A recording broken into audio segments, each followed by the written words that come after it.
Hi guys and welcome back to the channel Deepak Yadav Education. Welcome to the Daily Hindu News and Editorial Analysis of 5th of February 2024.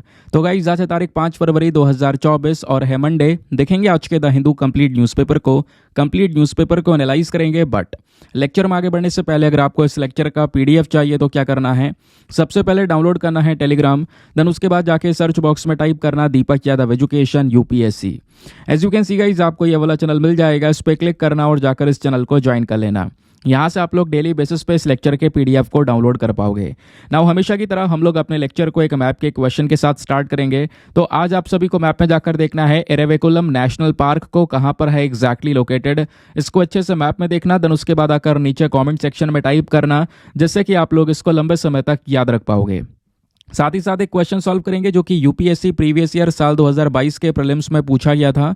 Daily basis पे हम लोग यहाँ पर एक previous year question को भी solve करते हैं। क्वेश्चन क्या बोलता है, बोलगार्ड 1 एंड बोलगार्ड 2 ये जो दोनों टेक्नोलॉजीज हैं दोस्तों, इसको किस चीज़ के कॉन्टेक्स्ट में मेंशन किया जाता है ये आपने बताना है। Option number A clonal propagation of crop plants, या option B developing genetically modified crop plants, या option number C production of plant growth substances, या option number D production of biofertilisers.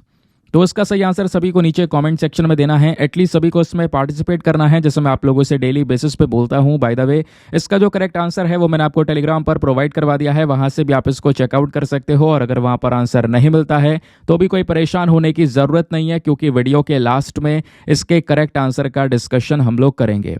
तो चलो शुभ आरंभ करते हैं और चलते हैं सबसे पहले थंबनेल वाले इंपॉर्टेंट आर्टिकल की तरफ। तो दोस्तों बात आती है डिफेंस प्रोडक्शन की। तो सबसे पहली चीज़ आपको ये जानना होगा, एक समय ऐसा हुआ करता था जब इंडिया बहुत सारे वेपन्स को इंपोर्ट किया करता था बहुत सारे अलग अलग कंट्रीज से। ऐसा ये नहीं है कि आज इंपोर्ट नहीं कर रहे हैं, हम आज भी बहुत सारे वेपन्स इंपोर्ट करते हैं, लेकिन वो जो इंपोर्ट करने की कैपेसिटी है वो आज के समय में कम कर दी गई है। दोस्तों होता यह है कि अभी तक यूएस हो गया, फ्रांस हो गया, रशिया, जर्मनी, ऐसे कई सारे कंट्रीज हैं जिनसे कई सारे प्रकार के जो हथियार हैं वो इंडिया ने परचेज किए हैं, इंपोर्ट किए हैं। और अब धीरे धीरे ये हुआ है, इंडिया ने अपना जो डिफेंस का प्रोडक्शन है उसको तेजी से इंक्रीज किया पिछले कुछ सालों में। और पिछले 9 से 10 सालों में अगर आप इस डिस्टेंस को देखते हो तो बहुत ज़्यादा तेज़ी से दोस्तों इंडिया के इंडिजीनियस डिफेंस सेक्टर के अंदर एक बड़ी ग्रोथ हमको देखने को मिली है। और बोला जा रहा है कि 2023, क्योंकि ऑब्वियसली बात है अभी हम 2024 में हैं, तो हमें जो डेटा मिलेगा पूरे साल का वो 2023 का मिलेगा। तो 2023 वाला जो साल समाप्त हुआ है, बताया गया है इस पूरे साल में अभी तक का इंडिया ने ऑल टाइम हाई एक्सपोर्ट किया है डिफेंस प्रोडक्ट्स का। यानी बहुत सारे अलग अलग प्रकार के जो हथियार हैं, मिसाइल्स हैं, टैंक्स हैं, वो हमने अलग अलग कंट्रीज़ को बेचे हैं। और अभी तक का सबसे बड़ा एक्सपोर्ट, यानी कि इंडिया एक समय पर बहुत बड़ा इंपोर्टर हुआ करता था, उस इंपोर्टर से सीधा यहाँ पर इंडिया एक्सपोर्टर बन रहा है। अभी भी वैसे जैसे मैंने बताया कि डिपेंडेंसी है, लेकिन उतनी बड़ी लेवल की डिपेंडेंसी नहीं है जैसे पहले हुआ करती थी। यह आप देखोगे तो मिनिस्ट्री ऑफ डिफेंस का खुद का ट्वीट ऑफिशियली यहाँ पर उस मंत्रालय से डेटा आया है कि इंडिया का जो डिफेंस एक्सपोर्ट है दोस्तों वो 10 गुना ज़्यादा बढ़ चुका है। 2016-17 में ये एक्सपोर्ट हुआ करता था 1521 करोड़ रुपया का, और 2017-18 में ये जो पर्टिकुलर एक्सपोर्ट है बढ़कर हो गया 4,500 करोड़ से ऊपर का। 2018-19 में 10,500 करोड़ से ऊपर का, फिर कम हुआ थोड़ा सा कोविड की वजह से। देन 2022-23 में अभी तक का सबसे ज़्यादा हाई है, वही तो बताया गया 2022-23 में ऑल टाइम हाई एक्सपोर्ट हुआ है। लगभग 16,000 करोड़ के आसपास का हमने जो डिफेंस प्रोडक्ट है वो हमने एक्सपोर्ट किए हैं। अब इसमें और भी बहुत सारी बातें हैं जो हमने जाननी होंगी। जो बेसिक चीज़ें थी वो मैंने आपको बता दी, ठीक है। 2021-22 के सिनेरियो के कंपैरिजन में भी अगर हम देखें 2022-23 को, तो एक बढ़िया मामले का जो पूरा डिफेंस सेक्टर है वो हमने देखा है। मैं आपको बताऊं दोस्तों 2023 में, यानी जो पिछला साल था हमारा, उसमें जो पूरा का पूरा डिफेंस प्रोडक्शन है ये लगभग 1 लाख करोड़ से ज़्यादा का जा चुका था पहली बार, वो भी। तो 2023 डिफेंस के मामले में इंडिया के लिए बहुत ही ज़्यादा बढ़िया रहा है। और इतना जो हम लोग इस प्रकार से जो वेपन्स को एक्सपोर्ट कर रहे हैं, ये आपको पता होना चाहिए आज के समय पर हम 85 से ज़्यादा 85 से ज़्यादा कंट्रीज़ हैं जिनको अलग अलग वेपन आइटम एक्सपोर्ट करते हैं। डिफेंस मिनिस्ट्री के अकॉर्डिंग यहाँ पर बताया गया कि 2016-17 जैसे मैंने आपको बता दिया है कि लगभग 3,000 करोड़ रुपए का हम लोगों ने एक्सपोर्ट किया था, वो बढ़कर आज के समय पर लगभग 16,000 करोड़ के आसपास का हो चुका है। नाउ जो हमने 85 कंट्रीज़ को अलग अलग प्रकार के डिफेंस आइटम्स एक्सपोर्ट करे हैं, इनमें से कौन कौन सा आइटम्स आपको देखने को मिल जाएंगे? बहुत सारे आपको देखने को मिलेंगे, जैसे डॉर्नियर 228 हो गया, ठीक है। एडवांस जो टावर्ड हमारी आर्टिलरी गन्स हैं वो हमने यहाँ पर एक्सपोर्ट करी हैं। ब्रह्मोस मिसाइल्स हम लोगों ने कई सारे देशों को एक्सपोर्ट किए हैं, कई सारे लोगों का इंटरेस्ट है ब्रह्मोस मिसाइल्स के अंदर में। उसके अलावा आकाश मिसाइल सिस्टम हो गया, रडार हो गए, सिमुलेटर्स हो गए, माइन प्रोटेक्टेड व्हीकल्स हो गए, वो भी एक्सपोर्ट करे गए। आर्मर्ड व्हीकल्स हो गए, पिनाका रॉकेट लॉन्चर्स हो गए, एमनीशंस, थर्मल इमेजर्स, बॉडी आर्मर्स, ये सारी चीज़ें दोस्तों हम लोगों ने एक्सपोर्ट की हैं। और पता है ये जो एक्सपोर्ट हमारा बड़ा है उसके पीछे का एक रीज़न ये भी है, हम लोगों ने धीरे धीरे जो अलग अलग आइटम्स हम इंपोर्ट करते थे उस इंपोर्ट के ऊपर बैन लगाया। बहुत सारे डिफेंस आइटम्स है जो आज हम इंपोर्ट नहीं करते हैं, उसको खुद अपने देश में मैन्युफैक्चर करते हैं, और मैन्युफैक्चर करने के बाद में उसको हम लोग आज के समय पर एक्सपोर्ट भी कर रहे हैं। तो इस चीज़ का भी एक बहुत बड़ा बेनिफिट हमको मिलता हुआ नजर आया है, ठीक है। और ये सबसे बड़ी चीज़ ये भी है कि इंडिया आत्मनिर्भर भारत की तरफ बढ़ रहा है, तो इस रास्ते में आप कह सकते हो एक बहुत बड़ा अचीवमेंट हमारे लिए ये नज़र आता है। बात क्लियर हो गई दोस्तों। अब ये सारी चीज़ें हुई कैसे, कैसे इंडिया यहाँ पर एक्सपोर्टिंग कंट्री वाली कैटेगरीज में आ रहा है धीरे धीरे? रीज़न यह है दोस्तों, कई सारी नीतियाँ चेंज की गई हैं, अलग अलग पॉलिसीज़ लेकर आई गई हैं, जिसमें जो हमारे माइक्रो स्मॉल मीडियम एंटरप्राइजेस होते हैं, जो डिफेंस सेक्टर में काम कर रहे छोटे छोटे बिजनेसेस हैं, स्टार्टअप्स हैं, उसके अंदर दोस्तों बहुत सारे बदलाव करे गए। उनको डेवलपमेंट और मैन्युफैक्चरिंग के लिए बहुत सपोर्ट मिला है गवर्नमेंट की साइड से।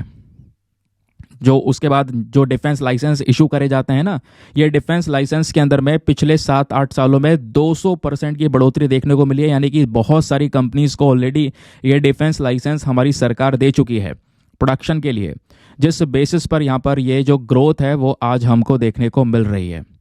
और उससे भी बड़ा चीज़ क्या है दोस्तों, जो बजट आता है हर साल, आपको पता है अब की बार का बजट भी आ चुका है, लेकिन अब की बार का जो बजट आया है वो इलेक्शन से पहले का है, क्योंकि इस साल 2024 में लोकसभा के इलेक्शंस हैं, और इलेक्शंस जिस भी साल होता है लोकसभा वाले, उससे पहले जो बजट आता है उसको हम इंतरिम बजट बोलते हैं। तो इस साल का इंतरिम बजट तो वैसे आ चुका है, बहुत डिटेल से मैंने एक्सप्लेन किया हुआ है, तो प्लीज़ आप लोग जाकर 2 फरवरी का वीडियो प्लीज़ देखिए, बहुत मैंने अच्छी तरीके से एक्सप्लेन किया है पूरे बजट को। तो उस बजट में भी जो हमारा डिफेंस सेक्टर है दोस्तों, डिफेंस सेक्टर के लिए अब की बार सबसे ज़्यादा पैसा अलोकेट किया गया है। बताया जा रहा है 2024-25 के अंदर में मिनिस्ट्री ऑफ डिफेंस को 6.2 लाख करोड़ से भी ज़्यादा का अमाउंट यहाँ पर मिलने वाला है। इनके लिए इतना बजट दोस्तों रखा गया है, जो कि साल ब साल पिछले कुछ समय से बढ़ता चले जा रहा है।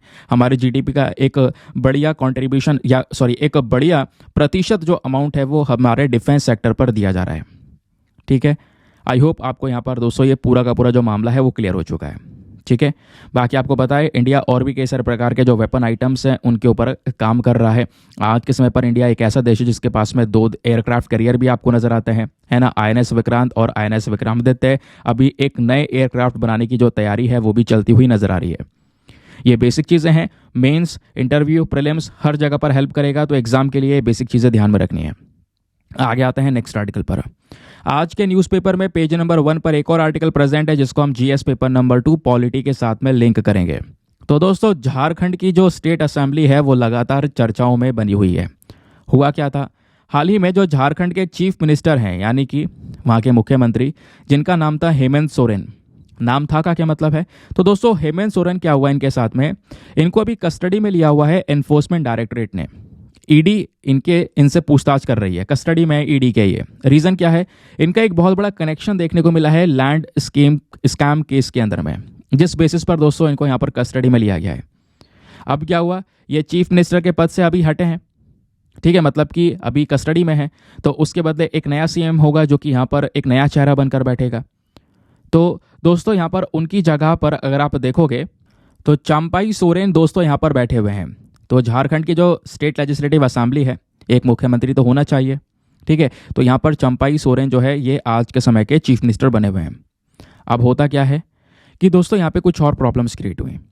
अब यहाँ पर चेक किया जा रहा है कि आखिरकार जो ये झारखंड के अंदर में CM बैठे हैं, क्या ये जो CM है ये बिल्कुल कैपेबल हैं बैठने के लिए, क्या इनके पास में फुल कॉन्फिडेंस है। फुल कॉन्फिडेंस का मतलब यह है कि जितने भी MLAs हैं, ठीक है, उन MLAs का सपोर्ट है इनके पास में या नहीं है।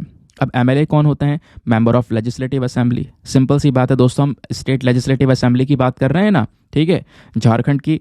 तो वहाँ पे आपको एमएलएस देखने को मिलेंगे। तो एमएलए के सपोर्ट के माध्यम से ही यहाँ पर कोई सीएम के पद पर बैठता है। तो एमएलए का सपोर्ट सीएम के लिए बना हुआ है या नहीं बना हुआ है, ये चीज़ चेक करता है कि हाँ सीएम पूरे पावर में है या नहीं है। जहाँ पर भी डाउट होता है कि भाई नहीं नहीं एमएलए का सपोर्ट इन सीएम के लिए नहीं है, प्रॉपर जो एमएलए है वो सपोर्ट नहीं कर रहे हैं सीएम को, अगर कुछ ऐसा डाउट होता है तो दोस्तों उसके लिए क्या करवाया जाता है, उसके लिए फ्लोर टेस्ट करवाया जाता है। तो वही यहाँ पर बताया जा रहा है कि जो एमएलएज हैं वो अभी यहाँ पर आ रहे हैं स्टेट लेजिस्लेटिव असेंबली में झारखंड की, क्योंकि आज होगा फ्लोर टेस्ट, वोटिंग होगी एमएलएज की। पूछा जाएगा कौन कौन यहाँ पर सीएम के फेवर में है, कौन कौन चाहता है कि मुख्यमंत्री के पद पर ये बने रहें। जो जो चाहता है वो हाथ उठाए, वो हैंड्स अप करेंगे, उसके बेसिस पर यहाँ पर जो डिसीजन है वो लिया जाएगा। पता चलेगा कि भैया प्रॉपर एमएलए का सपोर्ट बना हुआ है या नहीं बना हुआ है। क्योंकि दोस्तों आप झारखंड की सरकार को देखोगे तो आज के समय पर वहाँ पर वो पूरा इंडिया अलायंस है, ठीक है, इंडिया अलायंस रूलिंग में है। इंडिया अलायंस में जो मेन पार्टी है वो जेएमएम है, झारखंड मुक्ति मोर्चा, उसके बाद इंडियन नेशनल कांग्रेस है, आरजेडी है, सीपीआई है। तो इनका ये पूरा ग्रुप है। ओपोजिशन में दोस्तों यहाँ पर अलग अलग आप देखोगे तो एनडीए, यानी एनडीए का ग्रुप है जिसमें बीजेपी है, एजेएसयू है, एनसीपी है और आईएनडी है, ठीक है। तो आप देख पाओगे जो इंडिया अलायंस है इनके पास में अभी के समय पर 47 सीट्स हैं और एनडीए के पास में 32 सीट्स हैं। तो मेजोरिटी में यहाँ पर ऑब्वियस सी बात है जो इंडिया अलायंस है वो बना हुआ है। तो अभी यहाँ पर प्रॉपर वोटिंग होगी और यहाँ पे बोला जा रहा है इसमें कम से कम 41 वोट तो चाहिए।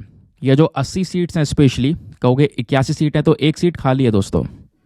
तो यहाँ पे बोला जा रहा है जो मतलब फिर भी 80 सीट्स हैं जो इसके लिए यहाँ पर प्रॉपर 41 वोट तो चाहिए होंगे। ऑब्वियस ही बात है जिधर की साइड 41 वोट जाएंगे उधर यहाँ पर अपनी सरकार बनाएगी वो जो पर्टिकुलर पार्टी होगी, है ना। तो यहाँ पे एक क्वेश्चन ये भी उठ रहा है, क्या एमएलए का वाकई में सपोर्ट बना रहेगा सीएम के लिए या नहीं, या हो सकता है यहाँ पर तुरंत इसमें से कई सारे एमएलए अलग हट जाएं, उसका सपोर्ट किसी और सीएम के प्रति हो। तो वही यहाँ पर बताया जा रहा है। तो उसको देखते हुए यहाँ पे जो कह सकते हो कांग्रेस लीडर हैं उनका कहना यह है कि कोई भी जो हमारा एमएलए है वो बीजेपी के टच में नहीं है, और जो अगर दोबारा भी जो पार्टी बनेगी, जो सरकार बनाएगी इस फ्लोर टेस्ट के बाद में, जो सीएम बनेंगे वो इंडिया अलायंस के होंगे, ठीक है। ये यहाँ पर दोस्तों इनके साइड से मेंशन किया जा रहा है। फिलहाल देखेंगे, आज फ्लोर टेस्ट होगा, जो भी यहाँ पर रिजल्ट्स आएंगे वो आपको पता चल जाएंगे, ठीक है। आई होप आपको इसके बारे में क्लैरिटी मिल चुकी है। नाउ अब एग्जामिनेशन में आपसे ये सारी चीज़ें नहीं पूछी जाएंगी। ऐसे पॉलिटिकल क्राइसिस बहुत सारी जगह पर चलते रहते हैं। रिसेंटली महाराष्ट्र का सबसे बड़ा एग्जाम्पल है, महाराष्ट्र में भी तो हमने देखा था फ्लोर टेस्ट भी हुआ था, जिसके बेसिस पर यहाँ पर जो उद्धव ठाकरे थे उनकी जो मुख्यमंत्री का जो पद था वो हट गया था, ठीक है। एक नाथ शिंदे फिर यहाँ पर सीएम बनकर आए। पता होगा इसके बारे में, बहुत डिटेल से मैंने आपको पढ़ा रखा है, ठीक है। अब यहाँ पर आते हैं। अब बात यह है कि फ्लोर टेस्ट क्या होता है, स्पेशली ये पता होना चाहिए, क्योंकि जीएस पेपर नंबर 2 पॉलिटी के अंदर एक इंपॉर्टेंट टॉपिक है फ्लोर टेस्ट का। तो दोस्तों जैसे मैं आपको बता चुका हूँ, फ्लोर टेस्ट एक टर्म है जिसको यूज़ किया जाता है मेजोरिटी को टेस्ट करने के लिए कि मेजोरिटी में सरकार है या नहीं है, सीएम का एमएलए का सपोर्ट है सीएम के प्रति या नहीं है। ये कब होता है, जब एक डाउट इकट्ठा होता है कि भैया हाँ चीफ मिनिस्टर के पास में प्रॉपर सपोर्ट नहीं आ रहा है, तो चीफ मिनिस्टर को अपनी मेजोरिटी प्रूव करनी होती है हाउस में, क्या एमएलए सपोर्ट कर रहे हैं, उनके फेवर में है या नहीं है। समझ गए। तो जब कोएलिशन गवर्नमेंट होती है, यानी कि जब आपस में ग्रुप्स मिलकर यहाँ पर पूरी सरकार बना रहे हैं, तो वहाँ पर जो सीएम है उनसे बोला जा सकता है कि भाई यहाँ पर देखो, पहली बात वोट ऑफ कॉन्फिडेंस मेजोरिटी में चाहिए होगा, तब जाकर वो यहाँ पर एक सीएम के पद पर बैठेंगे। और अगर मेजोरिटी नहीं होगी तो दोस्तों यहाँ पर कोई मतलब आप कह सकते हो कि जिसके पास ज़्यादा मेजोरिटी होगी, ज़्यादा एमएलए का सपोर्ट होगा, ऑब्वियस से बात है वो यहाँ पर अपनी गवर्नमेंट बनाएगा, ठीक है। मतलब वो उस सीएम के पद पर बैठेगा, वो पार्टी यहाँ पर रूलिंग में आएगी। बात दोस्तों आपको क्लियर हो गई। अब बात यहाँ पर यह है कि ये वोटिंग होती कैसे है। तो यहाँ पे बोला जाता है कि जो एमएलएज, जैसे कि अब एमएलएज पहुँच रहे हैं आज के झारखंड के लेजिस्लेटिव असेंबली में, तो जो एमएलएज प्रेजेंट होंगे उस समय पर, जो उनकी वोटिंग होगी, जो भी वोट करेंगे, उसी के बेसिस पर ये सारा का सारा जो डिसीजन है वो लिया जाएगा। कुछ लेजिस्लेटर एब्सेंट भी हो सकते हैं, कुछ यहाँ पर ये भी चूज़ करेंगे भाई हम वोटिंग करेंगे ही नहीं, कुछ वोटिंग करेंगे। तो जो प्रेजेंट है उन्हीं के बेसिस पर ये सारी चीज़ें होने वाली हैं। ये बात आपको समझ में आ गया, फ्लोर टेस्ट का मामला समझ में आ गया। अब बात यह है कि क्या हमारे कॉन्स्टिट्यूशन के अंदर में, क्या हमारे संविधान में फ्लोर टेस्ट के बारे में कोई जिक्र हुआ है, और अगर फ्लोर टेस्ट होता है तो फ्लोर टेस्ट होने की जो ये अनुमति है, अप्रूवल है, ये ऑर्डर है, ये सब किसके हाथ में है? आओ मैं आपको समझाता हूँ। तो दोस्तों यहाँ पे गवर्नर का भी एक इंपॉर्टेंट रोल आ जाता है, क्योंकि अगर हम बात करें महाराष्ट्र वाला जो केस हुआ था, वहाँ पे गवर्नर का एक इंपॉर्टेंट रोल था। अगर आप हमारा संविधान देखोगे तो आर्टिकल नंबर 174 जो है कॉन्स्टिट्यूशन का, वो यहाँ पे गवर्नर को पावर देता है कि वो क्या कर सकते हैं, स्टेट लेजिस्लेटिव असेंबली को डिसॉल्व भी कर सकते हैं, बुला भी सकते हैं सबको इकट्ठा।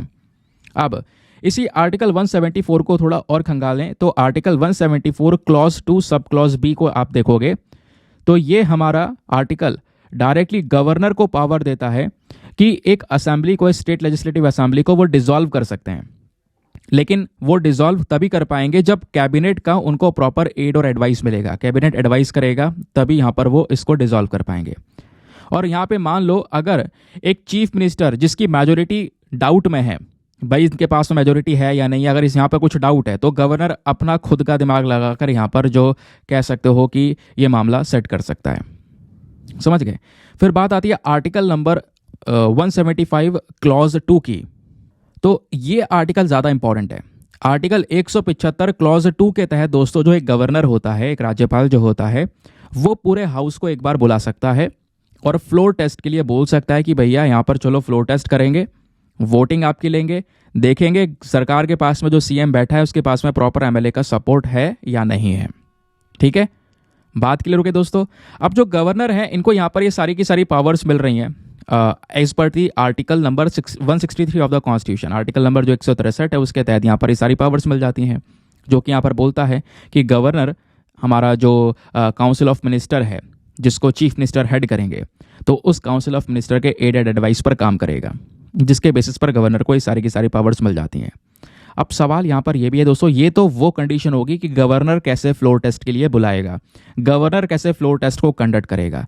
लेकिन अब मेन मुद्दा होता है शुरू, जब हाउस पूरा सेशन में होगा, यानी कि हाउस में सेशन चल रहा है।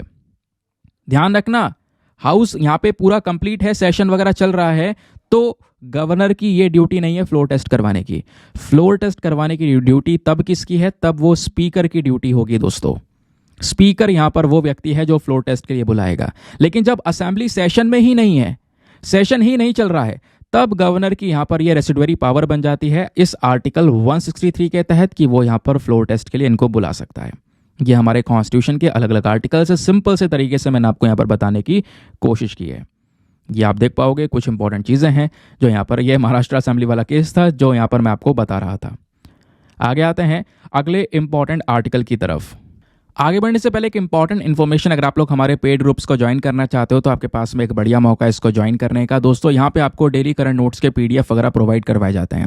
फॉर एग्जांपल जैसे अभी हमने आर्टिकल डिस्कस किया ना पूरा, उस आर्टिकल से ज़्यादा इंपॉर्टेंट बैकग्राउंड डेटा था, वही सारा बैकग्राउंड डेटा दोस्तों आपको एक प्रिंटेड फॉर्म में, रेडीमेड फॉर्म में कॉन्टेंट प्रोवाइड करवाया जाता है।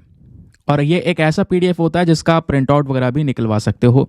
सारा कंटेंट सिक्योर होता है आपका ग्रुप में। एक सबसे बेनिफिट ये मिलता है, यानी आपको बार बार स्टोरेज का जो इशू होता है वो फेस नहीं करना पड़ेगा।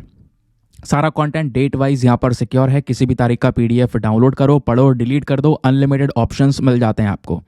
और इस ग्रुप को ज्वाइन करने के लिए जो फी पेमेंट है वो बहुत ही मिनिमम है, just 499 for the lifetime access. या जब तक आपका सिलेक्शन ना हो जाए तब तक दोस्तों आप यहाँ पर 499 में इस ग्रुप को ज्वाइन करके रख सकते हैं।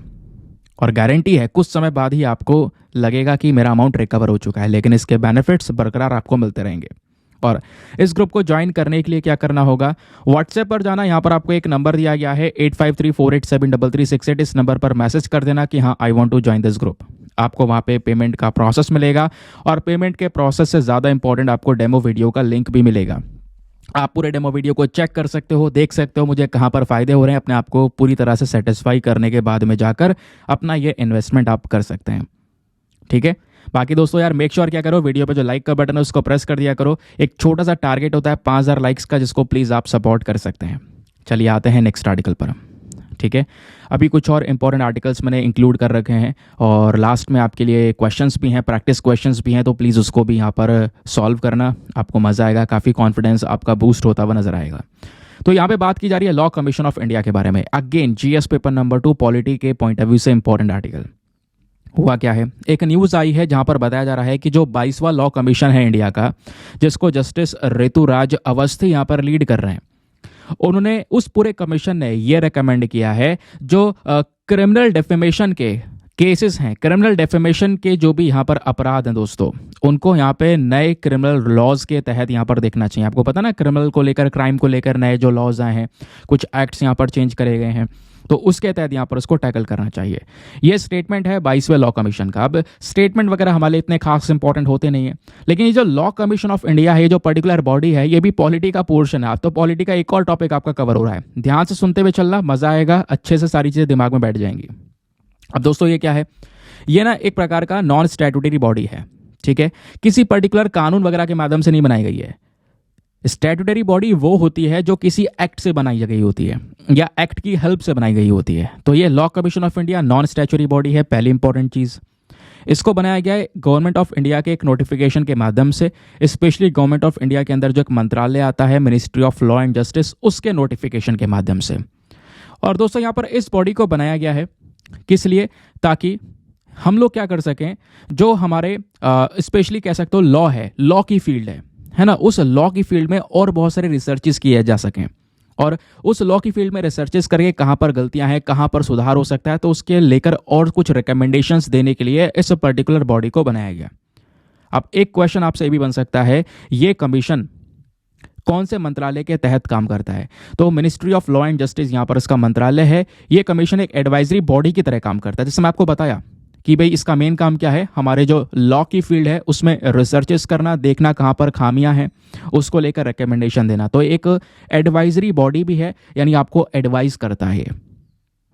अब दोस्तों यहाँ पर इस कमीशन की शुरुआत कैसे हुई, इसका इतिहास क्या रहा, क्यों बनाया गया? सबसे पहला जो प्री इंडिपेंडेंस वाला लॉ कमीशन था, यानी देश की आज़ादी से पहले, वो बनाया गया था 1834 में, जो ब्रिटिश गवर्नमेंट थी भारत के अंदर, उनके द्वारा। और ये जो पर्टिकुलर लॉ कमीशन है, इसको बनाया गया था एक एक्ट के माध्यम से, जो एक्ट का नाम था चार्टर एक्ट ऑफ 1833। और पर्टिकुलरली यहाँ पर आप देख पाओगे जो कमीशन बना था देश की आज़ादी से पहले, उसको चेयर किया था लॉर्ड मैकेले ने। ठीक है, ये हो गई देश की आज़ादी के पहले की बात। अब बात करते हैं देश की आज़ादी के बाद। तो इंडिपेंडेंट इंडिया का जो पहला लॉ कमीशन है दोस्तों, वो 1955 में बनाया गया था। एक व्यक्ति थे हमारे farmer attorney general of India, जिनका नाम है सी सेतलवाड़। इनकी चेयरमैनशिप के अंडर में दोस्तों पहला लॉ कमीशन बना। और ध्यान रखना, जो ये कमीशन है, इसको 3 साल के पीरियड के लिए बनाया गया था कि 3 साल तक वर्क करेगा, फिर वापस से दूसरा कमीशन रिकॉन्स्टिट्यूट हमें करना पड़ेगा। तो एक लॉ कमीशन 3 साल तक चलेगा, ठीक है। और तब से दोस्तों अभी तक कहानी ये चलती आती है, लॉ कमीशन का 3 साल का पर्टिकुलर पीरियड होता है, ठीक है, क्लियर हो गया। तो तब से अगर आप देखोगे तो 21 और यानी 21 लॉ कमीशंस ऑलरेडी यहाँ पर बन चुके हैं। जो अभी चल रहा है वो 22वां लॉ कमीशन है। और 22वां लॉ कमीशन दोस्तों यहाँ पर ये बना था 21 फरवरी 2020 को, ठीक है, 20 को। तो अभी यहाँ पर 3 साल इसके भी टर्म पूरे हो रहे हैं, ठीक है। बाकी मैं आपको बता चुका हूँ, ये जो लॉ कमीशन है कई सारे और टॉपिक्स ले सकता है अपने रेफरेंसेस में, है ना। इसको कई सारे जो डिपार्टमेंट है, department of legal affair, supreme court, high court, वो यहाँ पर इसको बोल सकते हैं कि भाई आप इस पर्टिकुलर मामले को देख लो। तो ऐसे भी यहाँ पर कई सारे रिकमेंडेशंस इनको मिल जाते हैं, जिसको ये देखकर फिर अपने रिकमेंडेशन देते हैं। समझ में आ गया दोस्तों? सिंपल है बिल्कुल, कुछ यहाँ पर इतना नहीं है। हाँ, फैक्ट्स ज़रूर हैं, तो यूपीएससी मांगता है इन चीज़ों को, इस वजह से आपको पढ़ाया जा रहा है। आगे आता है नेक्स्ट आर्टिकल पर। अगला article GS paper number 3 agriculture environment के पॉइंट ऑफ व्यू से इंपॉर्टेंट है। नैनो डीएपी के बारे में बात की जा रही है, या नैनो यूरिया भी आप इसको बोल सकते हो, डायमोनियम फॉस्फेट हम इसको बोलते हैं। ये क्या एक फर्टिलाइजर है, खाद। आपको पता है ना एग्रीकल्चर में, खेती बाड़ी में फर्टिलाइजर कितना ज़्यादा उपयोगी है हमारी खेती को और इम्प्रूव करने के लिए, फसल के उपजाऊ पने के लिए। यहाँ पर हम उसको खाद देते हैं, खाद के माध्यम से न्यूट्रिशन यहाँ पर अपनी फसलों को प्रोवाइड करवाते हैं। तो एक न्यूज़ आई है कि हाल ही में जो हमारा बजट वैसे आया, इंतरिम बजट स्पेशली, तो जो फाइनेंस मिनिस्टर ऑफ इंडिया हैं निर्मला सीतारमन जी, उन्होंने इंतरिम बजट प्रेजेंट किया। और उसमें यहाँ पर यह भी बताया गया है कि वो जो नैनो डीएपी है, ये जो नैनो फर्टिलाइजर है, तो दोस्तों इसके एप्लीकेशन को और एक्सपैंड किया जाएगा। इसको हम बहुत ज़्यादा बड़े लेवल पर यूज़ करने वाले हैं, ठीक है। तो एग्जाम के लिए नैनो डीएपी क्या है ये आपने ज़रूर से पता होना चाहिए। तो नैनो डीएपी दोस्तों एक लिक्विड फर्टिलाइजर है, ज़्यादातर अगर आप खाद देखोगे, फॉर एग्जाम्पल यूरिया का नाम आपने सुना होगा, तो यूरिया क्या है, छोटा छोटा सफ़ेद कलर का दानेदार होता है, जिसको हम खेतों में छिड़कते हैं अपनी फसल को और उपजाऊ बनाने के लिए। तो यूरिया थोड़ा सा यहाँ पर कह सकते हो कि हमें खरीदना जब पड़ता है तो 50 किलो का पूरा एक कट्टा खरीदना पड़ता है, ठीक है। और उसका एक ऑल्टरनेटिव लेकर आया गया, यूरिया से एक बढ़िया चीज़ निकाल कर लेकर आई गई, वो है एक लिक्विड सोल्यूशन, ये है नैनो यूरिया, लिक्विड फॉर्म में, एक बॉटल के फॉर्म में, जिसको बढ़ाकर आप बाल्टी में मतलब घोल वगैरह कर बढ़ाकर बढ़ा सकते हो, फिर उसको छिड़काव करोगे आप अपने एग्रीकल्चर के अंदर में, ठीक है, मतलब अपनी खेत के अंदर में, समझ गए। अब दोस्तों फॉर एग्जाम्पल जैसे यूरिया है, तो यूरिया 50 किलो का पूरा एक कट्टा आता है, और ये 500 ml की जो बॉटल है, ठीक है, ये 50 किलो के कट्टे के बराबर है, इसी वजह से इसको नैनो यूरिया बोला गया है। अब जो ये नैनो यूरिया है, या इसको डीएपी, मतलब आप कह सकते हो डीएपी है, यानी डायमोनियम फॉस्फेट है, क्योंकि फर्टिलाइजर आपका पता है डी, जैसे यूरिया है ना, वैसे ही एक और फर्टिलाइजर होता है डीएपी, जिसको डायमोनियम फॉस्फेट बोलते हैं। नाउ अब ये वाला जो खाद है, इसमें नाइट्रोजन और फॉस्फोरस भर भर के मिला हुआ है। अब ये नाइट्रोजन और फॉस्फोरस दोनों हमारी फसलों की ग्रोथ के लिए बहुत ही ज़्यादा महत्वपूर्ण न्यूट्रिएंट्स माने जाते हैं, ठीक है। तो दोस्तों अभी इस डीएपी के अंदर में 8% नाइट्रोजन और 16% फॉस्फोरस देखने को मिलता है, और जो हमारा नॉर्मल डीएपी आता था, नॉर्मल डायमोनियम फॉस्फेट, वो दाने के फॉर्म में आता था, लेकिन अभी उसी नैनो डीएपी को लिक्विड फॉर्म में बदल दिया गया है। लिक्विड फॉर्म में बदलने का काम इफ्को ने किया है दोस्तों, ये भी ध्यान में रखना, इफ्को का टैग भी लगा हुआ है। इसके अपने आप में कई सारे एडवांटेजेस हैं, ठीक है। जैसे पहला एडवांटेजेस, ये जो लिक्विड यूरिया है दोस्तों, ये क्या कर सकता है, हमारी फसलों की ग्रोथ को और डबल कर सकता है, डबल तो नहीं फिर भी बढ़ा सकता है। साइज में स्मॉल है, ज़्यादा सरफेस एरिया लगेगा, ठीक है। उसके अलावा यहाँ पर जो सीड का ट्रीटमेंट है वो प्रॉपर यहाँ पर कह सकते हो कि प्रॉपर ट्रीटमेंट यहाँ पर आप कह सकते हो ये प्रोवाइड करवाएगा। प्लस जो ये क्रॉप यील्ड है ये इंक्रीज होती हुई नजर आई, क्योंकि दोस्तों ये जो डायमोनियम फॉस्फेट है, इससे क्या होगा, लीफ क्लोरोफिल बढ़ेगा, फोटोसिंथेसिस का प्रोसेस बढ़ेगा, है ना, तो इससे हमारी फसल की एक प्रॉपर ग्रोथ नजर आएगी। दूसरा, क्वालिटी ऑफ फूड, हमारी फसलों की जो न्यूट्रिशन है वो इंप्रूव होगी। अब न्यूट्रिशन क्वालिटी जब यहाँ पर इंप्रूव होगी तो ऑब्वियस सी बात है, जिसमें हम लोग प्रोटीन बोल सकते हैं या न्यूट्रिएंट कंटेंट बोल सकते हैं, ये इंप्रूव होता हुआ नजर आएगा, तो फसल हमारे देश के लिए, हमारे लोगों के लिए बढ़िया होगी वो। फिर एक और फायदा है, केमिकल फर्टिलाइजर का यूज़ हम कम कर सकेंगे, क्योंकि अभी केमिकल का यूज़ बहुत ज़्यादा हो जाता है। तो ये जो एक बॉटल है 500 ml की, यही अपना कमाल दिखा सकती है, समझ गए। फिर बात आती है एनवायरमेंट फ्रेंडली, कई सारे जो फर्टिलाइजर है वो हमारे एनवायरमेंट को नुकसान देते हैं अलग अलग प्रकार की हार्मफुल गैसेस को रिलीज करके, बट ये जो नैनो डीएपी है, ये इसको प्रोड्यूस भी हम लोग इको फ्रेंडली तौर पे करते हैं। प्लस यहाँ पे कह सकते हो हमारे एग्रीकल्चर के लिए बिल्कुल सेफ है, एनवायरमेंट के लिए भी सेफ है, इससे मिट्टी का उपजाऊपना खत्म नहीं होगा, कोई वाटर पोल्यूशन, कोई एयर पोल्यूशन नहीं होगा।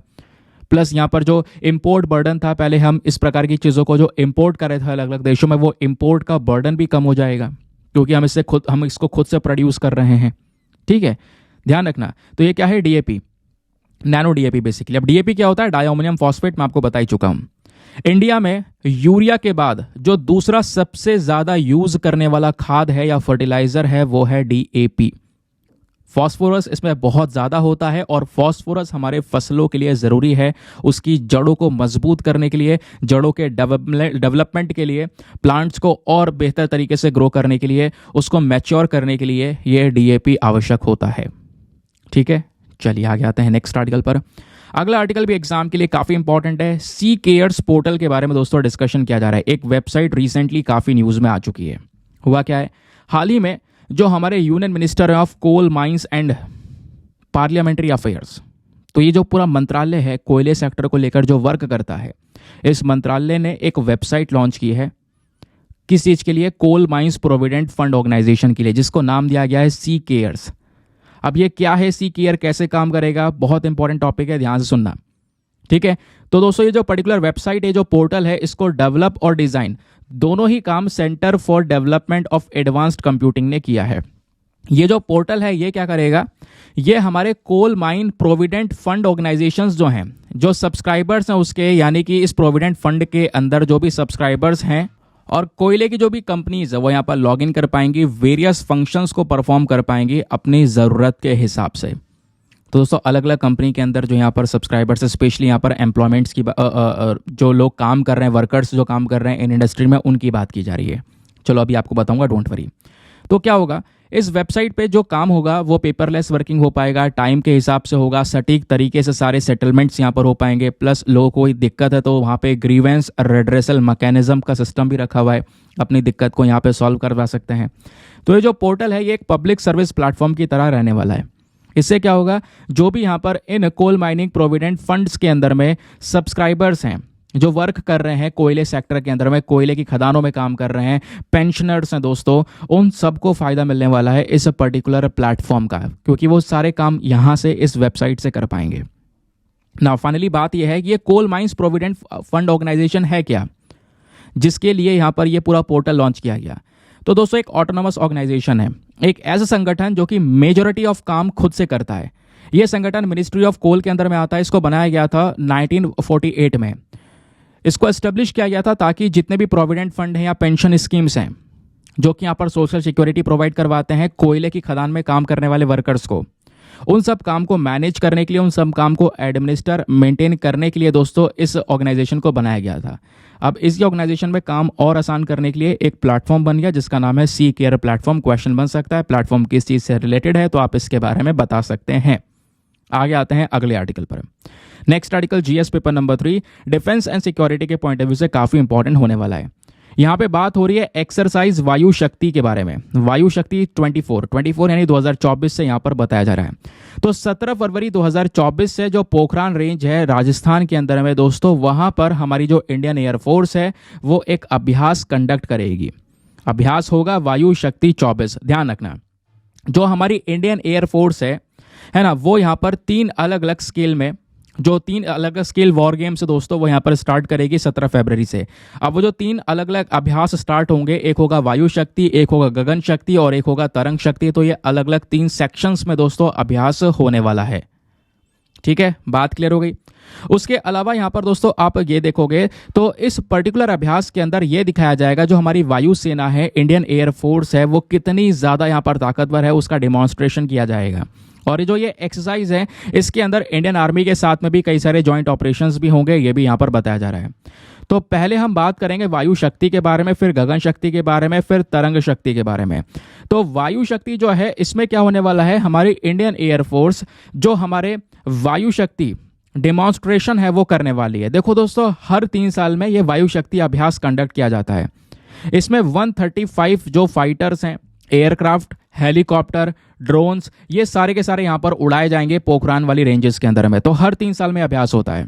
वायु शक्ति के बारे में आपको समझ में आया, जहां पे हम अपनी इंडियन एयरफोर्स की जो कैपेबिलिटीज हैं, जो उनका पोटेंशियल है वो यहाँ पर शो करते हुए देखने को मिलेगा। उसके अलावा फिर आता है यहाँ पर गगन शक्ति।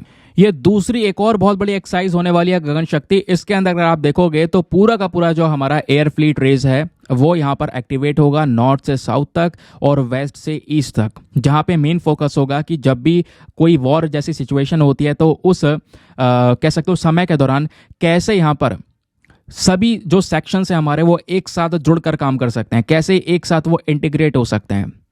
और जितने भी पोटेंशियल वेपन सिस्टम्स आपको देखने को मिलेंगे, जैसे राफाल फाइटर एयरक्राफ्ट हो गया, S-400 एयर डिफेंस सिस्टम हो गया, ये बड़े बड़े जो सिस्टम्स है दोस्तों ये गगन शक्ति एक्सरसाइज में पार्टिसिपेट करने वाले हैं।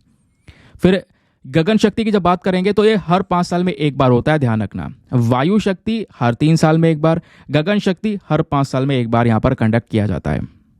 ठीक है, फिर बात आती है तरंग शक्ति की। तो तरंग शक्ति तीसरी मेजर एक्सरसाइज है और ये पहली मल्टीनेशनल एक्सरसाइज है जो इंडिया में होने वाली है।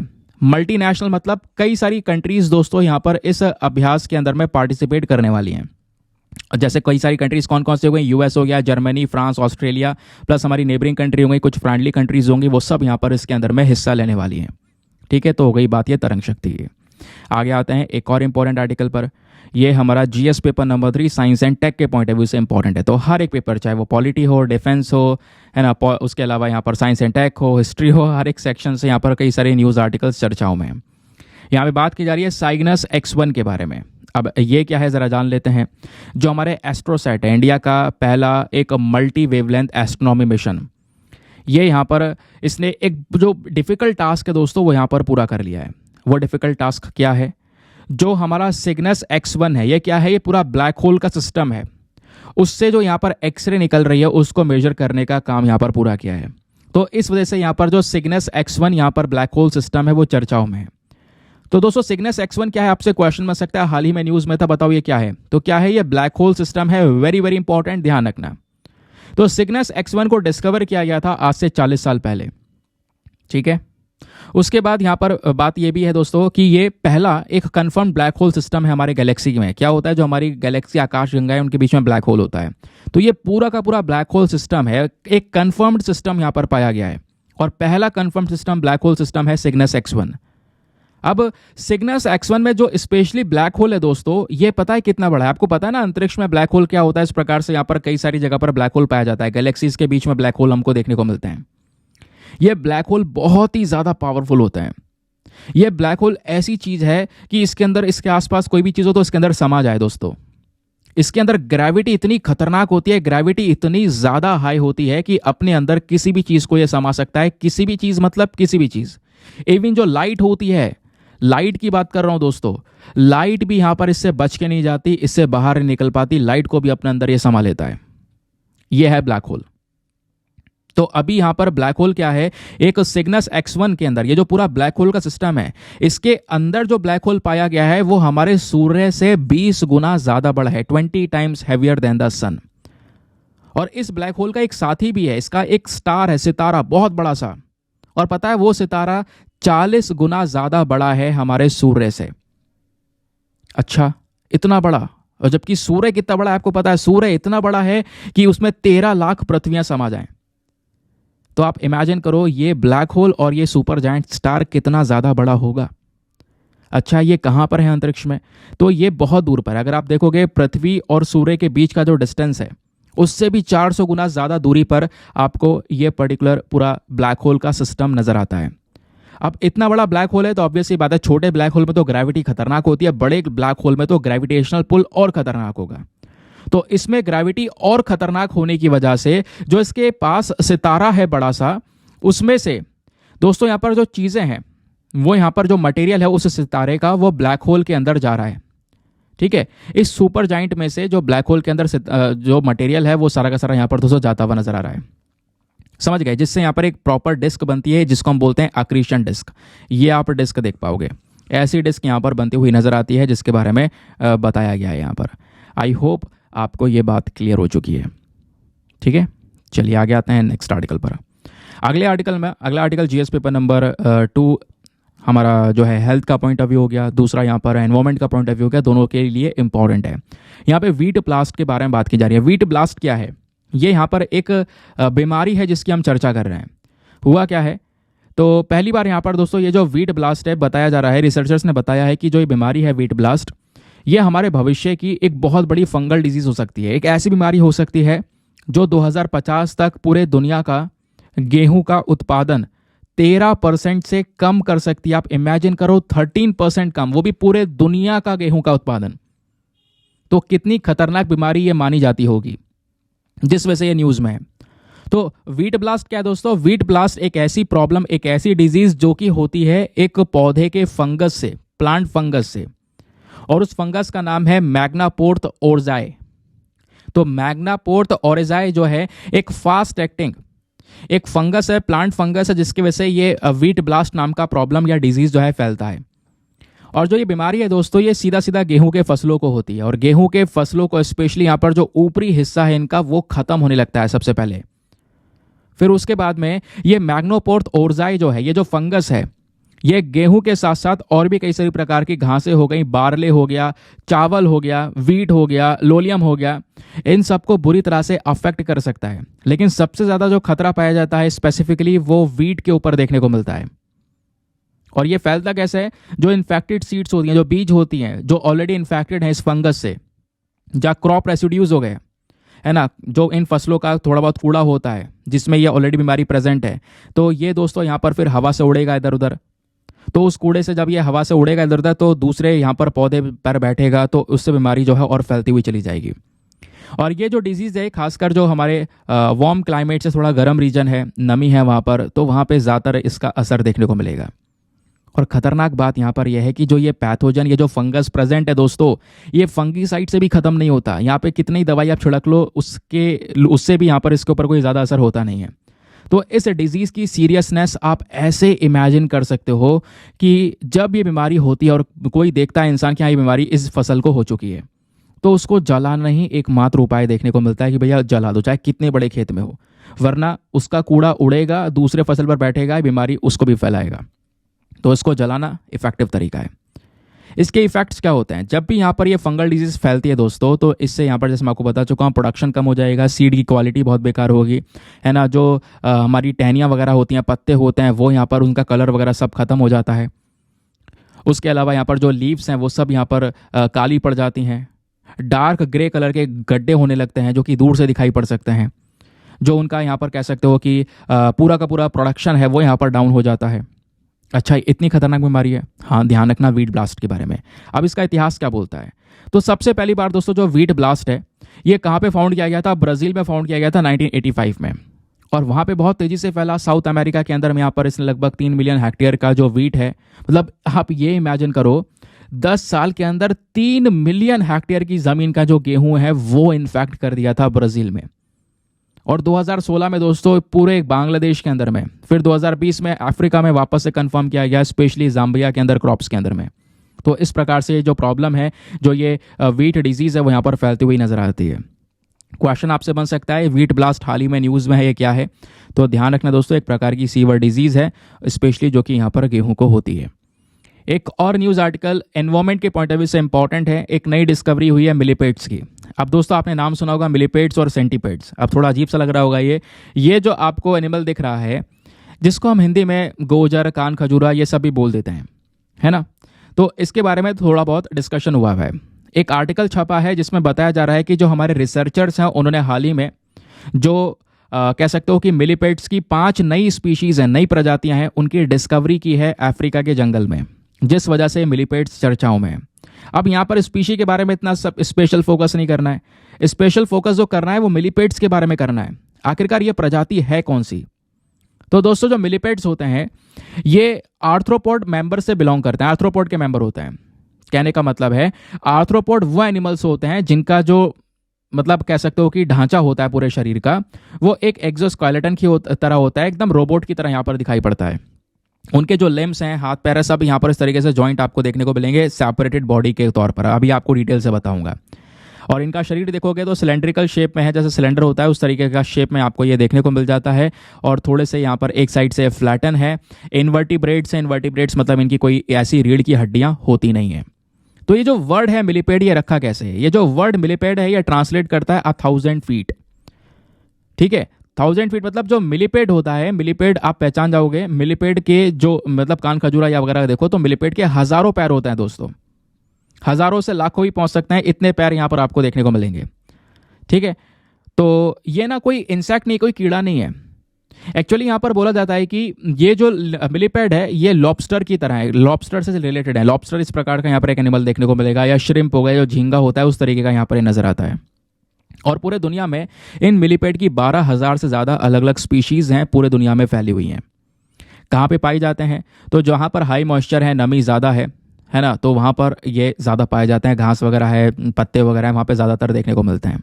फीचर्स की बात करेंगे, ज़्यादातर दोस्तों जो मिलीपेड्स हैं इनका जो कलर है वो ब्लैक या ब्राउन कलर का होता है। कभी कभी रेड और ऑरेंज कलर के भी ये देखने को मिलते हैं। इनकी जो बॉडी होती है वो अलग अलग सेगमेंट में बटी होती है। इतना लंबा सा आपने कान खजूरा देखा होगा, लेकिन उसका शरीर जो है इस तरीके से यहाँ पर बटा होता है, थोड़े थोड़े चीज़ें, थोड़े थोड़े उसमें पार्ट्स में। तो इस तरीके से अलग अलग सेगमेंट्स में यहाँ पर इनकी बॉडी बटी हुई होती है। हर एक सेगमेंट में 2 सेट होते हैं लेग्स के, ठीक है, जो कि बॉडी के निचले हिस्से से यहाँ पर जुड़े हुए हैं। अगर मुंह को छोड़ दें तो मुंह के जस्ट पास से यहाँ पर पूरे शरीर पर पैर ही पैर आपको यहाँ पर देखने को मिल जाते हैं। हर एक सेगमेंट में कई सारे पैर्स आपको नजर आते हैं दोस्तों। ठीक है, ये बात आपको क्लियर हो गई। बाकी जो लेंथ है इनकी 2 से 280 mm हो सकती है, यानी कि 11 इंच तक भी यहाँ पर ये मिलीपेड हो सकता है। खैर, बताया जाता है कि जो मिलीपेड है जहरीले नहीं होते हैं, पॉइजनस नहीं होते हैं, लेकिन बहुत सारी जो स्पीशीज़ होती हैं इसमें से वो कहीं ना कहीं इतनी खतरनाक होती हैं कि हाँ वो कुछ इरिटेटिंग फ्लूइड्स को प्रोड्यूस कर सकती हैं, जिससे एलर्जी वगैरह हो सकती है, एलर्जिक रिएक्शंस हो सकते हैं किसी इंसान के अंदर में।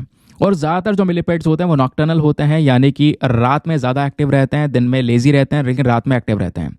स्कैवेंजर्स हैं ज़्यादातर, जो यहाँ पर सड़े गले प्लांट्स होते हैं, सड़े गले पौधे होते हैं या मरे हुए कीड़े होते हैं, उनको ज़्यादातर ये खाने का काम करते हैं। ठीक है, और कुछ तो ऐसी स्पीशीज़ भी होती हैं जो हमारे पौधे की जो जड़ें होती हैं उनको भी अटैक करनी शुरू कर देती हैं। तो ये हो गई मिलीपेड्स के बारे में हर एक इंपॉर्टेंट चीज़। लेकिन यहीं पर एक और क्वेश्चन आएगा, मिलीपेड्स वर्सेस सेंटीपेड्स, देखते हैं कौन जीतता है। मतलब जो हमारे सेंटीपेड्स और मिलीपेड्स हैं दोनों वैसे होते यही हैं, लेकिन दोनों को डिफाइन अलग अलग तरीके से किया जाता है। ये वाला आप देख पा रहे होंगे, इसको जूम करके देखो, ये मिलीपेड है, ये सेंटीपेड है। ठीक है, सेंटीपेड का मतलब होता है कि भाई यहाँ पर ये जो कान खजूरा है इसके पास में पैर कम है, लेकिन मिलीपेड के पास में जो पैर हैं वो आपको बहुत ज़्यादा देखने को मिलेंगे। और जो सेंटीपेड्स होते हैं ज़्यादातर कीड़े वगैरह को खाने का काम करते हैं, उनको मार देते हैं अपने जहर से कीड़ों को, फिर उसके बाद उनको खाने का काम करते हैं। जबकि मिलीपेड्स क्या करते हैं, सड़े गले जो प्लांट्स होते हैं, पौधे होते हैं, ज़्यादातर उनको खाने का काम करते हैं। ठीक है, ये बात आपने थोड़ा सा इसके बारे में ध्यान रखना है। अगर आप देखोगे तो जब भी इनको कोई खतरा होगा, जब भी यहाँ पे मारने पहुंचोगे सेंटीपेड या मिलीपेड को, तो जो मिलीपेड होता है ये अपने आप को इस तरीके से एक कॉइल बना लेता है, ऐसे करके यहाँ पर अपने घूम जाता है, पूरी तरह से कॉइल बना लेता है। ठीक है, और यहाँ पर कह सकते हो कि एक लिक्विड को यहाँ पर वो रिलीज करता है। और जो सेंटीपेड है, सेंटीपेड यहाँ पर एक इंसान को काट भी सकता है, एक इंसान को काट सकता है, लेकिन वो इसका काटना कोई इतना हार्मफुल नहीं होगा। ठीक है, तो ज़्यादा कोई मतलब खतरा नहीं होता इनसे इंसान को, तो ये भी ध्यान रखना है। ठीक है, आगे आते हैं नेक्स्ट आर्टिकल पर। एक और इंपॉर्टेंट आर्टिकल एग्जामिनेशन के लिए, स्पेशली यहाँ पे प्रीलिम्स में कुछ फैक्चुअल डेटा को लेकर कुछ इंपॉर्टेंट बॉडीज़ के बारे में पूछ लिया जाता है, तो ये आपने पता होना चाहिए। बात हो रही है IREDA के बारे में, that is Indian renewable energy development agency limited. तो इंपॉर्टेंट बॉडी है जो कि न्यूज़ में बनी हुई है। हुआ क्या है, ये जो IREDA है दोस्तों, इन्होंने पार्टनरशिप की है अपने एक बोस्टन कंसल्टिंग ग्रुप के साथ में। ठीक है, अभी इनका मेन फोकस है बिजनेस एक्सपेंशन के ऊपर में, प्लस जो फंड यूटिलाइजेशन है उसके अंदर कॉस्ट रिडक्शन में, जिस बेसिस पर यहाँ पे IREDA न्यूज़ में आया है। एग्जाम के लिए ये जो न्यूज़ वगैरह है हमारे लिए इतनी इंपॉर्टेंट नहीं है। सबसे ज़्यादा जो इंपॉर्टेंट पोर्शन है वो है IREDA, that is Indian renewable energy development agency limited. ये बॉडी क्या है, कैसे बनाई गई है, इसका मेन काम क्या है। पहली चीज़ दोस्तों, ये जो बॉडी है एक मिनी रत्न कंपनी है। कैटेगरी 1 के अंदर मिनी रत्न कंपनी है, नॉन बैंकिंग फाइनेंशियल इंस्टीट्यूशन है, जो कि ministry of new and renewable energy के तहत आता है। आपको नाम से पता चल रहा होगा ये बॉडी के अंदर में रिन्यूएबल एनर्जी का नाम आ रहा है, तो कहीं ना कहीं रिन्यूएबल एनर्जी के लिए काम करती होगी। सोलर एनर्जी, विंड एनर्जी के लिए यहाँ पर ये बॉडी काम करती होगी, ये सही बात है। ठीक है, तो ध्यान रखना दोस्तों, एक मिनी रत्न कंपनी है जो कि ministry of new and renewable energy के अंडर में आती है। साथ ही साथ में एक पब्लिक लिमिटेड गवर्नमेंट कंपनी भी है, सरकारी कंपनी है, जिसको बनाया गया है as a non banking financial institution 1987 में। साथ ही साथ में IREDA जो दोस्तों, ये एक पब्लिक फाइनेंशियल इंस्टीट्यूशन भी है, कंपनीज एक्ट 1956 के सेक्शन A के तहत। साथ ही साथ में एक रजिस्टर्ड NBFC भी है, यानी कि रिजर्व बैंक ऑफ इंडिया के अंदर में एक registered non banking financial company भी है। तो एक इंपॉर्टेंट बॉडी, कई सारे यहाँ पर इसको जो अचीवमेंट्स ऑलरेडी मिल चुके हैं। अब जो IREDA है, इसका मेन काम है क्या करना, ज़्यादा से ज़्यादा जो रिन्यूएबल एनर्जी है, रिन्यूएबल एनर्जी समझ गए ना, सोलर एनर्जी, विंड एनर्जी की बात कर रहे हैं, उसके प्रोजेक्ट्स को सपोर्ट करना, उसके प्रोजेक्ट्स को लेकर यहाँ पर एक पैसों का सपोर्ट प्रोवाइड करवाना, ये इसका मेन काम है। तो IREDA जो है एक सिंगल लार्जेस्ट ग्रीन फाइनेंशियर है हमारे देश का, जो कि बेसिकली यहाँ पर पोल्यूशन को कम करने के लिए काम कर रहा है। साथ ही साथ में दोस्तों, जितनी भी टेक्नोलॉजीज़ हैं हमारे रिन्यूएबल एनर्जी सेक्टर के अंदर में, ठीक है, उनको भी यहाँ पर ये बढ़ावा देने का काम करता है। इस बॉडी का जो मेन मोटो वो है एनर्जी फॉर एवर। ऑब्जेक्टिव्स की बात करेंगे तो जो आपको बता ही चुका हूँ, जो भी यहाँ पर हमारे रिन्यूएबल एनर्जी को लेकर जितने भी प्रोजेक्ट्स हैं उनको सपोर्ट करना, फाइनेंशियल सपोर्ट करना, अपनी एक इम्पॉर्टेंट पोजीशन बनाकर रखना रिन्यूएबल एनर्जी के मामले में, है ना। प्लस यहाँ पर रिन्यूएबल एनर्जी सेक्टर में इस अपनी बॉडी का जो परसेंटेज है वो यहाँ पर इम्प्रूव करना। फंडिंग की बात करेंगे तो इस बॉडी में पैसा कैसे आता है, तो ये जनरेट कैसे करती है बॉडी। तो दोस्तों, ये जो रिन्यूएबल एनर्जी वाली बॉडी है, ये अपना रेवेन्यू, अपनी जो कमाई जनरेट करती है वो इंटरेस्ट के माध्यम से करती है या प्रिंसिपल रीपेमेंट्स। क्योंकि क्या होता है, जब भी कोई सोलर प्रोजेक्ट लग रहा है या कोई दूसरा प्रोजेक्ट लग रहा है, तो उसमें ये पैसा प्रोवाइड करवा रही है, सपोर्ट कर रही है, फाइनेंशियल असिस्टेंस दे रही है, कुछ लोन वगैरह प्रोवाइड करवा रही है, आप ऐसा कह सकते हो। तो अब यहाँ पे पैसा दिया तो ऑब्वियस ही बात है पैसा वापस आएगा, ब्याज के साथ में आएगा, तो इंटरेस्ट के थ्रू भी पेमेंट्स होते हैं। प्लस यहाँ पे मार्केट से ये फंड उठाते हैं, बोरोइंग्स करते हैं, तो इस बेसिस पर इनका जो रेवेन्यू जनरेशन है वो यहाँ पर होता रहता है। क्लियर हो गया। चलिए आगे आते हैं एक और इंपॉर्टेंट आर्टिकल पर। अगले आर्टिकल में बात की जा रही है घर की। घर का फुल फॉर्म है go home and reunite portal. तो एक नई वेबसाइट के बारे में डिस्कशन हुआ है दोस्तों। एक नई वेबसाइट अभी डेवलप की गई है, बनाई गई है, इसको लॉन्च भी कर दिया है किसने, एनसीपीसीआर ने, that is national commission for protection of child rights. अब दोस्तों एनसीपीसीआर नाम से ही पता चल रहा है, ये एक ऐसी बॉडी है जिसका मेन काम है बच्चों के जो हक हैं, चाइल्ड के जो राइट्स हैं, उनकी सुरक्षा करना। तो एनसीपीसीआर ने दोस्तों इस पोर्टल को लॉन्च किया जिस वजह से न्यूज़ में है, जिसका नाम है घर पोर्टल। अब जो ये पोर्टल है ये किस लिए आया है, इस पोर्टल का मेन काम है जो भी यहाँ पर बच्चे हैं इनको डिजिटली मॉनिटर करना, रिस्टोरेशन के ऊपर काम करना, ट्रैक करना, स्पेशली वो बच्चे जो बेसिकली कहीं ना कहीं juvenile justice care and protection act 2015 के तहत आ रहे हैं। तो हमारा ये कानून है दोस्तों जिसके तहत हम बच्चों के हकों की बात कर रहे हैं, बच्चों की सुरक्षा की बात कर रहे हैं। तो उनको डिजिटली मॉनिटर और ट्रैक करने का यहाँ पर ये काम करता है ये पोर्टल, ठीक है। उसके अलावा दोस्तों इस पोर्टल को डेवलप और डिज़ाइन किसने किया है, आपको बता ही दिया है, national commission for protection of child rights. इस वेबसाइट के इंपॉर्टेंट फीचर क्या होंगे, इसका मेन फीचर होगा हमारे देश में, स्टेट्स के अंदर में, डिस्ट्रिक्ट्स के अंदर में जो भी यहाँ पर चिल्ड्रन है जो जुवेनाइल जस्टिस सिस्टम के अंदर में आ रहे हैं, उनकी मॉनिटरिंग करना, उनको देखभाल करना, यहाँ पर आप ऐसा कह सकते हो, ठीक है। ये हमारा एक मेन चीज़ रहती है। तो आपको पता होना चाहिए जुवेनाइल जस्टिस सिस्टम क्या है दोस्तों, बताया गया, आपको पहले ही पढ़ा रखा है। जुवेनाइल जस्टिस दोस्तों एक प्रॉपर ऐसा फ्रेमवर्क है हमारा, ऐसा रूल्स एंड रेगुलेशन है जो कि बेसिकली यहाँ पर जब बच्चा कोई अपराध करता है, माइनर यानी कि 18 से कम उम्र में अगर कोई वो अपराध करता है, क्राइम करता है, ठीक है, तो उसको यहाँ पर कहीं ना कहीं ट्रीट करने के लिए, ठीक है, उसको सुधार करने के लिए उस बच्चे के अंदर में, स्पेशली जो यंग ऑफेंडर्स हैं, इनको पनिशमेंट देने की बजाय यहाँ पर इनके सुधार करने के लिए दोस्तों यहाँ पर ये पूरा सिस्टम तैयार किया गया है। तो ऐसे ही बच्चों को जो जुवेनाइल जस्टिस सिस्टम के अंदर में आ रहे हैं, उनकी ट्रैकिंग करना, उनकी मॉनिटरिंग करना, उनको सुधार कर बेसिकली यहाँ पर लेकर आना, उनको प्रॉपर ट्रीटमेंट करना, ये यहाँ पर मेन काम है इस पोर्टल का। समझ गए, ये बात दोस्तों आपको यहाँ पर क्लियर हो गई। तो डिजिटली यहाँ पर क्या करता है, इस प्रकार के जो जितने भी केसेस होंगे उनको मॉनिटर करने का भी ये काम करेगा। प्लस एक चेकलिस्ट फॉर्मेट बनाया जाएगा, वो एक फॉर्म के तौर पर यहाँ पे प्रोवाइड करवाया जाएगा कि जो भैया बच्चे हैं थोड़ा सा मुश्किल है यहाँ पर उनको सही करना, है ना, या स्पेशली यहाँ पर जो बच्चे हैं जिनको प्रॉपर कंपनसेशन नहीं मिल रहा है या मॉनिटरी बेनिफिट्स नहीं मिल रहे हैं, तो हर एक चीज़ को यहाँ पर देखने का काम करेगा ये पूरा पोर्टल। सरकारी जितनी भी स्कीम्स हैं जो यहाँ पर ऐसे बच्चों को सपोर्ट प्रोवाइड करवा रही हैं उनके रिस्टोरेशन के समय पर, है ना, तो वो सारी स्कीम्स के फ़ायदे यहाँ पर उन तक पहुँचाना, ये बात यहाँ पर इंश्योर करने का काम करेगा ये पोर्टल। अब ये पोर्टल लॉन्च करने वाली बॉडी कौन सी है, वो है एनसीपीसीआर। एनसीपीसीआर के बारे में कुछ बेसिक तथ्य जान लेते हैं, फैक्ट्स जान लेते हैं।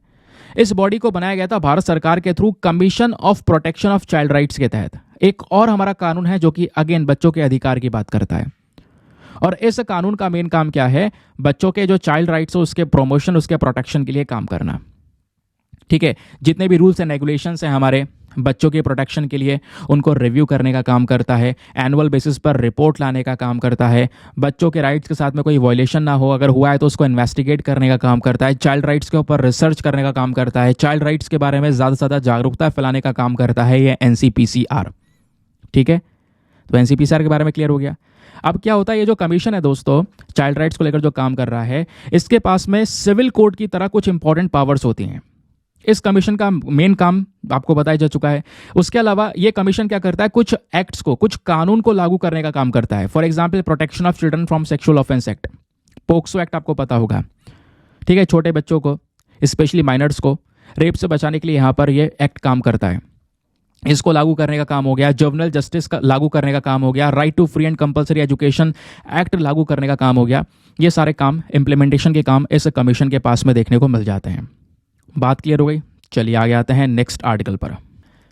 नाउ यहाँ पे बात की जा रही है IEDSS स्कीम के बारे में सॉरी, एक और इंपॉर्टेंट टॉपिक, बात हो रही है inclusive education for disabled at secondary stage scheme, GS paper number 2 government policies intervention plus education, तीनों के पॉइंट ऑफ व्यू से इंपॉर्टेंट है। तो कर्नाटका की सरकार ने हाल ही में 5 जो ऑफिसर्स हैं इनको सस्पेंड कर दिया है अपनी ड्यूटी से। क्यों? क्योंकि यहाँ पर वो प्रॉपरली इस स्कीम को इम्प्लीमेंट नहीं कर रहे थे इस बेसिस पर। अब क्या हुआ, जिस बेसिस पर यहाँ पर जो स्कीम है वो न्यूज़ में आ चुकी है। क्या है ये स्कीम? तो दोस्तों नाम है इंक्लूसिव एजुकेशन फॉर डिसेबल्ड, जो डिसेबल्ड बच्चे हैं स्पेशली उनको एजुकेशन प्रोवाइड करवाने के लिए स्कीम है। इस स्कीम को लॉन्च किया गया था साल 2009-10 के बीच में। इस स्कीम ने कुछ और जो स्कीम्स थी पहले वाली उनको हटा दिया, रिप्लेस कर दिया। पहले जैसे इंटीग्रेटेड एजुकेशन आता था डिसेबल्ड चिल्ड्रन के लिए, इस स्कीम को रिप्लेस करके ये स्कीम नई स्कीम लेकर आई गई थी, IEDSS। तो इस स्कीम का जो मेन एम है, मेन मकसद है IEDSS का, वो है हर एक बच्चा जो डिसेबिलिटी से गुजर रहा है ना, उसको 4 साल की सेकेंडरी एजुकेशन प्रोवाइड करवाना, ठीक है, इंक्लूसिव वे में। फिर उसके बाद में कह सकते हो कि मतलब एलिमेंट्री स्कूलिंग, सेकेंडरी एजुकेशन, उसका प्रॉपर बेसिक एजुकेशन प्रोवाइड करवाने का काम है। और इसी एजुकेशन में उसको एक असिस्टेंस प्रोवाइड करवाना, एक सपोर्ट प्रोवाइड करवाना डिसेबल्ड चिल्ड्रन को, स्पेशली क्लास 9 से 12 तक। ये एक मेन मकसद है इस स्कीम का, ठीक है। अब इस स्कीम में क्या होता है, हर एक बच्चा जो सेकेंडरी स्टेज में है गवर्नमेंट के अंदर में, या गवर्नमेंट है, local body, government aided schools हैं, ऐसे कोई कॉलेजेस हैं, तो वहाँ पर इन बच्चों को सपोर्ट प्रोवाइड करवाना, स्पेशली वो बच्चे जिनको जो कहीं ना कहीं पर्सन विद डिसेबिलिटीज़ एक्ट के अंडर में आ रहे हैं, ठीक है, जो कि कहीं ना कहीं मतलब ब्लाइंडनेस से गुजर रहे हैं, लो विजन है, लेप्रोसी क्योर्ड है, सुनने में प्रॉब्लम है, लोकोमोटरी डिसेबिलिटी है, मेंटल रिटार्डेशन है, मेंटल इलनेस है, ऑटिज्म है, ऐसी कई सारी डिसेबिलिटीज़ हो सकती हैं। तो इन सब कैटेगरी के यहाँ पर जो बच्चे हैं बेसिकली उनको सपोर्ट करने के लिए, उनका एजुकेशन के लिए यहाँ पर जो स्कीम है वो है। और स्पेशली इनमें से भी जो गर्ल्स हैं जो डिसेबिलिटीज़ के साथ में, उनको ऊपर एक स्पेशल फोकस दिया जाता है, ठीक है, हेल्प की जाती है उनकी कि वो सेकेंडरी स्कूल्स में यहाँ पर एजुकेशन को यहाँ पे गेन कर सकें, उसके लिए गाइडेंस सपोर्ट यहाँ पे प्रोवाइड करवाया जाता है। तो इसके लिए दोस्तों यहाँ पर ये जो स्कीम है वो काम करती है। और एक पूरा इंक्लूसिव स्कूल बनाना ऐसे यहाँ पर स्टूडेंट्स के लिए हर एक स्टेट में, ये हमारा मेन मकसद भी है इस स्कीम का। इस स्कीम के कुछ इंपॉर्टेंट कॉम्पोनेंट्स हैं कि भाई यहाँ पर जो ये डिसेबल वाले बच्चे हैं, स्पेशली इन बच्चों से रिलेटेड या इन बच्चों के फ्रेंडली इंपॉर्टेंट कंपोनेंट्स स्कूल में अवेलेबल होने चाहिए। Medical educational support, books, stationery, uniform, transportation allowance, reader allowance, stipend for girls, supports, ये सारी चीज़ें यहाँ पे प्रोवाइड करवाने की बात की जाती है। अब जो ये पूरी स्कीम है, इसको इंप्लीमेंट कौन कर रहा है, इसको लागू करने का मेन जो रिस्पॉन्सिबिलिटी है वो किसके पास में है, तो वो रिस्पॉन्सिबिलिटी है स्कूल एजुकेशन डिपार्टमेंट के पास में, ठीक है। जो भी हमारी स्टेट गवर्नमेंट होगी, यूनियन टेरिटरी होगी, उनका जो एडमिनिस्ट्रेशन है, ठीक है, किसी स्टेट गवर्नमेंट में जो पूरा स्कूल एजुकेशन डिपार्टमेंट है हर एक राज्य सरकार का, उनकी मेन रिस्पॉन्सिबिलिटी है इसको इंप्लीमेंट करना। यहाँ पे कुछ जो NGOs है, स्पेशली नॉन गवर्नमेंटल ऑर्गेनाइजेशंस है, वो भी यहाँ पर इन्वॉल्व हो सकते हैं, जिनका एक्सपीरियंस है अच्छा खासा एजुकेशन की फील्ड में, वो भी यहाँ पर इस स्कीम को इंप्लीमेंट करवाने में हेल्प कर सकते हैं। पैसों का सपोर्ट कौन करेगा, क्योंकि इसके लिए बहुत सारा पैसा चाहिए होगा, तो इसके लिए सेंट्रल असिस्टेंस है, केंद्र सरकार यहाँ पे सपोर्ट करती है, ठीक है। स्पेशली यहाँ पे 100% बेसिस 100% यहाँ पर सपोर्ट, पैसों का सपोर्ट केंद्र सरकार दे रही है। बाकी स्टेट गवर्नमेंट को थोड़ा सा रिक्वायरमेंट है कि भाई यहाँ पर वो जो डिसेबल्ड चाइल्ड हैं उनको हर साल वो यहाँ पर कह सकते हो कि 600 रुपये की जो स्कॉलरशिप है वो प्रोवाइड करवा सकें। और अब जो ये स्कीम है पूरी की पूरी IDS स्कीम, इसको राष्ट्रीय माध्यमिक शिक्षा के अंदर में भी यहाँ पर ऐड कर दिया गया है।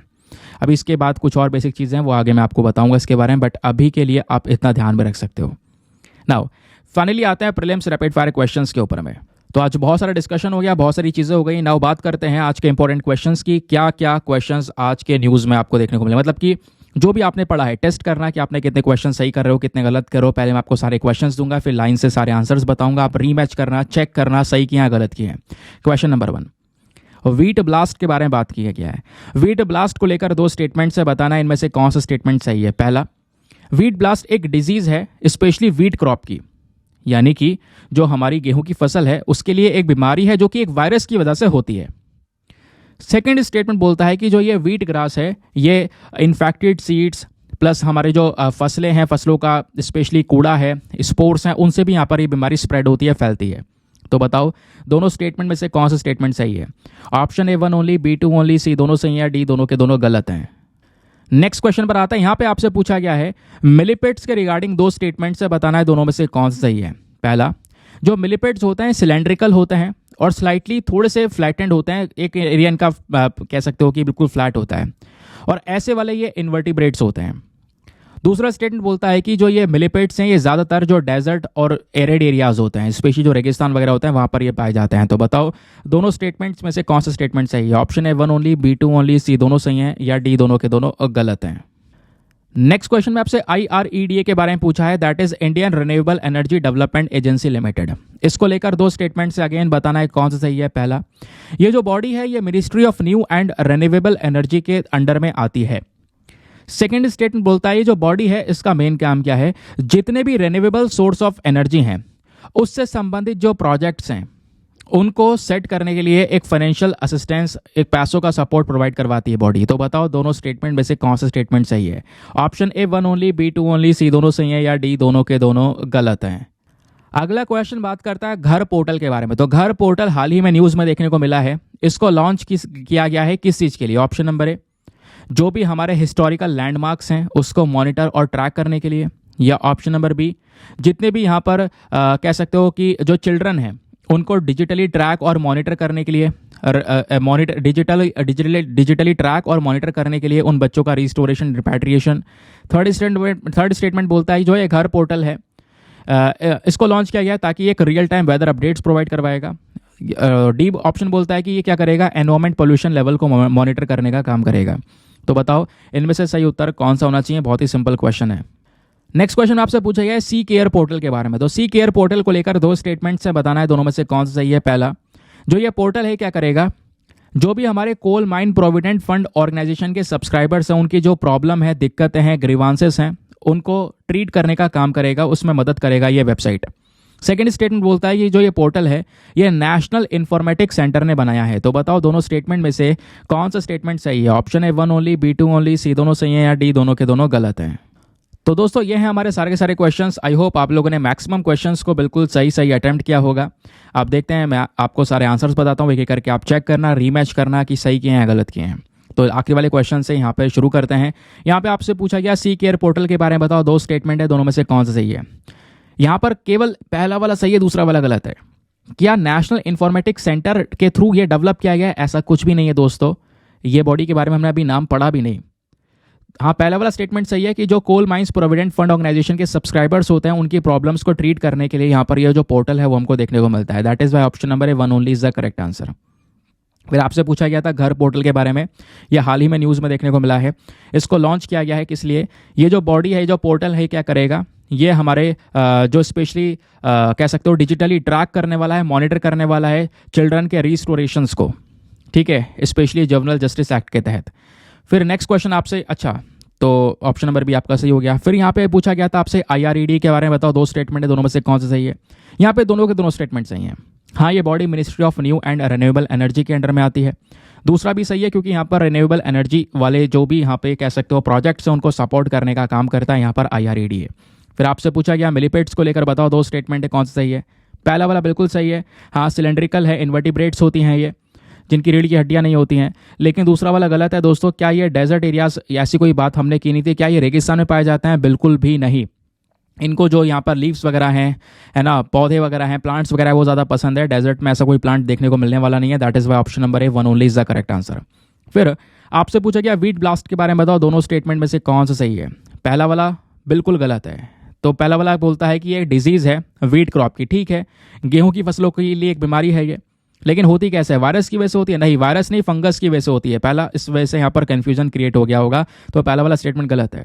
हाँ, दूसरा वाला सही है क्योंकि दोस्तों ये जो डिजीज़ है, ये इन्फेक्टेड जो सीड्स होती हैं, ऐसी जो बीजें होती हैं जिनको बीमारी हुई हुई है, उससे बीमारी फैलती है। क्रॉप रेसिड्यूज या स्पोर्ट्स के माध्यम से भी ये बीमारी फैलती हुई नजर आती है। तो ये हो गया हमारा ये वाला क्वेश्चन। तो दोस्तों कितने क्वेश्चन आपने सही किए, कितने गलत किए हैं, क्या स्कोर आ रहा है आपका, जरा नीचे कमेंट सेक्शन में सभी लोगों ने बताना है। चलिए आते हैं प्रीलिम्स वाले क्वेश्चन पर। क्वेश्चन ये था कि बोलगार्ड 1 एंड बोलगार्ड 2 जो टेक्नोलॉजीज़ हैं ये मेंशन की गई हैं किस कॉन्टेक्स्ट में? तो ये दोस्तों टेक्नोलॉजीज़ होती हैं, ये हमारे क्रॉप प्लांट्स के अंदर में जेनेटिकली मॉडिफिकेशन करने के लिए यहाँ पर यूज़ की जाती हैं। तो ये टेक्नोलॉजी क्या करती हैं? हमारे जेनेटिकली मॉडिफाइड क्रॉप प्लांट्स को डेवलप करने का काम करती हैं। That is why option number B is the correct answer. Now इसी के साथ में करते हैं लेक्चर को समाप्त और मिलते हैं आप लोगों से अगले वीडियो में। आज के लिए bye bye, have a nice day, thank you and जय हिंद।